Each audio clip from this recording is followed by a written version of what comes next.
What does it mean when a country takes a stand to protect its values, its institutions, and its democracy? Recently, the United States revoked the visa of Wole Soyinka, a man celebrated worldwide as a literary giant, a Nobel Laureate. At first glance, it may seem harsh, even shocking. But when we examine the facts, a deeper question emerges. Should nations tolerate those whose words and actions actively challenge and undermine their democratic principles? Many believe the revocation stems from Soyinka's own declaration, an article in which he openly vowed to tear up his green card if Donald Trump won the presidency. A symbolic gesture? Perhaps. But can symbolism be separated from reality when it signals outright disdain for a country that has offered freedom, opportunity, and recognition? Is it naive to assume that such public statements carry no consequences? After Donald Trump won the presidency, Wole Soyinka tore his green card. The United States took note of this action. It was seen as anti-Trump propaganda. Millions of Americans voted for Trump, and it is an insult to the American people to run such anti-Trump and anti-America propaganda. And the story does not end there. Allegations have surfaced that Soyinka has allowed himself to be used as a mouthpiece for the Tinubu government, a government viewed by many as corrupt, oppressive, and morally compromised. How do we reconcile the image of a moral icon with the role of a propaganda tool? Can one maintain moral credibility while lending one's voice to narratives that deny atrocities and amplify political deception? The U.S., in taking this decision, raises a profound point. Allegiance and principle matter. Words have consequences, and public figures, especially those with global influence, bear responsibility for how their voices are used. The jubilation following Soyinka's visa revocation is telling.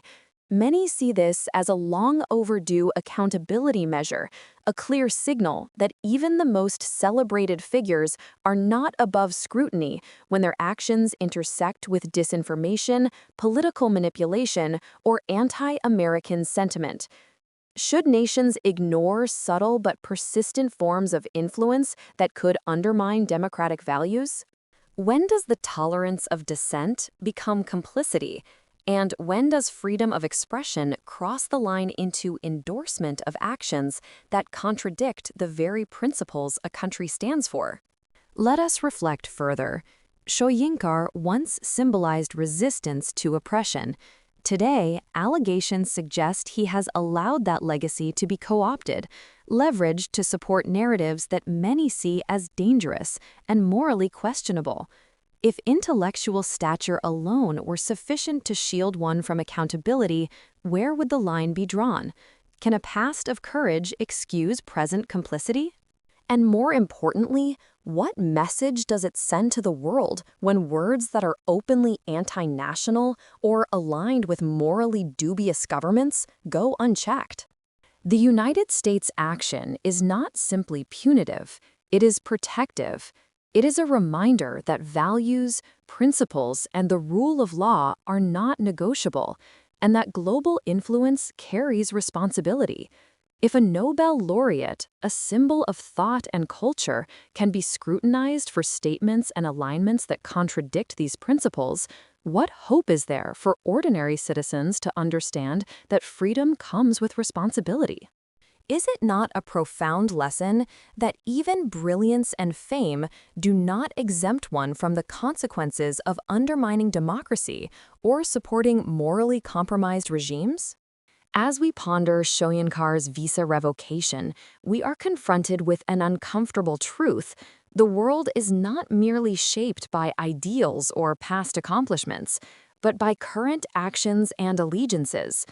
Should nations stand idly by when those with influence propagate messages that weaken democracy, deny atrocities, or support morally corrupt governments?